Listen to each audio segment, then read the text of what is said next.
নমস্কার, smart graduate চাওয়ালা চেনেন আমাকে। তো অনেকে আমাকে ভিডিওতে বা কমেন্ট বক্সে অনেকে জানিয়েছে যে আরজি কল ব্যাপারটা নিয়ে কথা বলো। এটা বিশাল বড় একটা সেন্সিটিভ ইস্যু।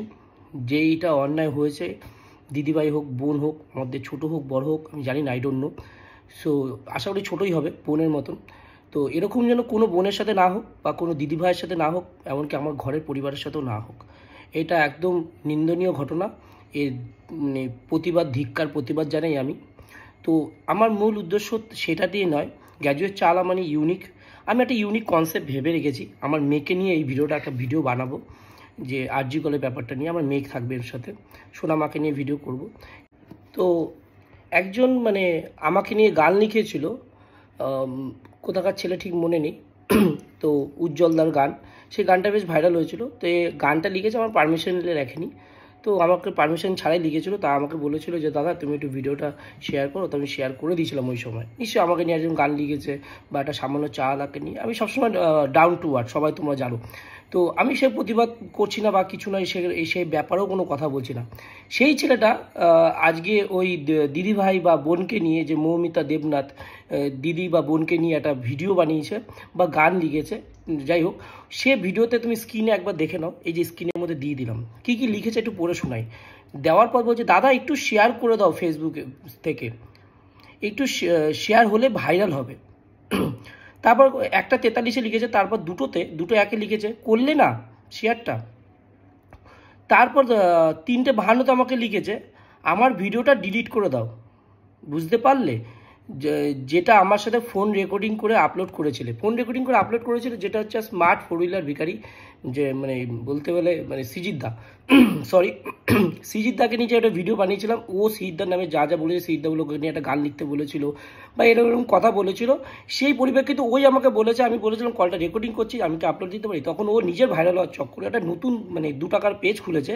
পেজ খুলে আজকে যারা জোরাত করে বলছি, এটা খুব সেন্সিটিভ ইস্যু, যারা ভাবছেন এই মৌমিতা বোন বা দিদিকে নিয়ে যারা কথা বলে পেজের ভিউজ বাড়াবেন, রিচ বাড়াবেন, পয়সা কামাবেন, জোরাত করে বলছি বন্ধ করে দিন।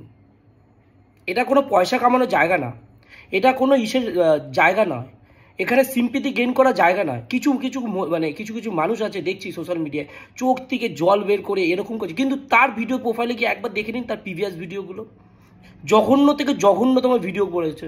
সে তার অন্যজনের মাকে গালাগালি দিয়েছে, অন্যজনের ফ্যামিলিকে বাজে নোংরা ভাষায় কথা বলেছে।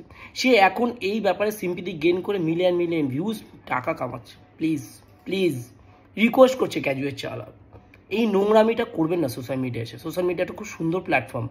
এই আপনাদের জন্য কিছু কিছু মানুষের জন্য নোংরা জায়গায় ভরে গেছে। এই যে দেখুন, আজকে আমাকে যে ভিডিওটা আমি শেয়ার করিনি, ভিডিওটা ভালো লাগলে শেয়ার করবে। আর ভিডিওটা শেয়ার করিনি তার কারণ আছে।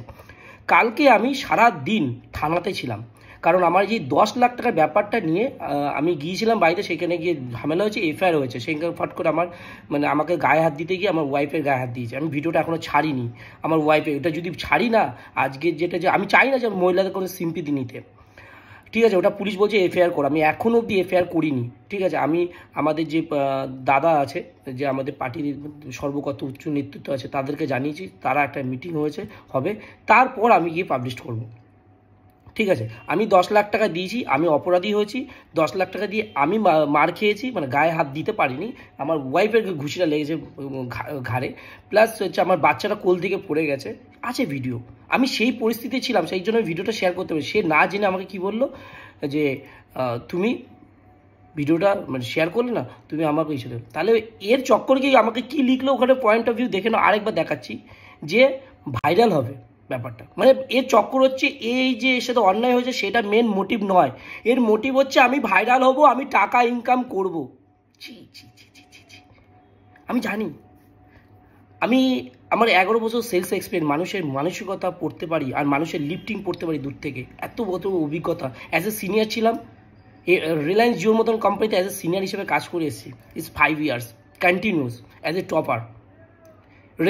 এমটিএসে কাজ করেছি, ওয়েস্ট বেঙ্গল টপার। যেখানেই না আমার বাইরেটা জেনে নেবেন, বা আমার অনেক ট্রফি আপনার দেখেছি, যেরকম সরি আছে আমার ইসে থেকে পেয়েছি, সব কিছু দেখাতে পারি, কার কার কাছে অ্যাওয়ার্ড নেওয়া।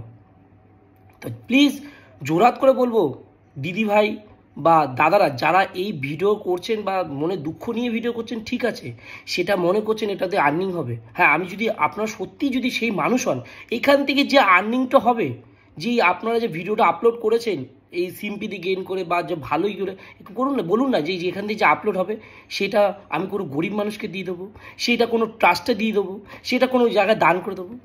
সেই টাকাটা যখন ঢুকবেন না, তখন বলবে ওই ভিডিওটা করেছিলাম বলে মিলিয়ন মিলিয়ন গেছিল, ভালো টাকা কামিয়েছি। আমি জানি মানসিকতা, হয়তো আমার কথাটা অনেক তিতো লাগছে, অনেক খারাপ লাগছে অনেকের কাছে, এটাই বাস্তব, এটাই সত্যি। গ্র্যাজুয়েট চ্যানেল এত সত্যি কথা বলে বলেই আজকে এই অল্প দিনে সবার সামনে চলে এসছে। হ্যাঁ, নিশ্চয়ই মৌমিতার দিকে নিয়ে বা বোনকে নিয়ে আমি ভিডিও বানাবো। আমার ভিডিওটা সবার চেয়ে একটু ইউনিক থাকবে, আলাদা থাকবে। সবাই আমাকে রিকোয়েস্ট করেছো একটা ভিডিও বানাও। একজন কেন বানাবো জানো? আমি মৌমিতার দিদির জন্য বানাবো, প্লাস আমি একজন মেয়ের বাবা, আমার ঘরও মেয়ে সন্তান আছে, তোমরা জানো সোনামা, আমি তার জন্য ভিডিওটা বানাবো। ভিডিওটা যদি ভালো লাগে তার কাছে পৌঁছে দেবেন, শেয়ার করবেন। আর এরকম যারা মানে মিথ্যে মানে নাটক করে ভিডিও বানাচ্ছে তাদেরকে আপনারই অ্যান্সার দেবেন। ধন্যবাদ, ভালো থাকবেন, সুস্থ থাকবেন।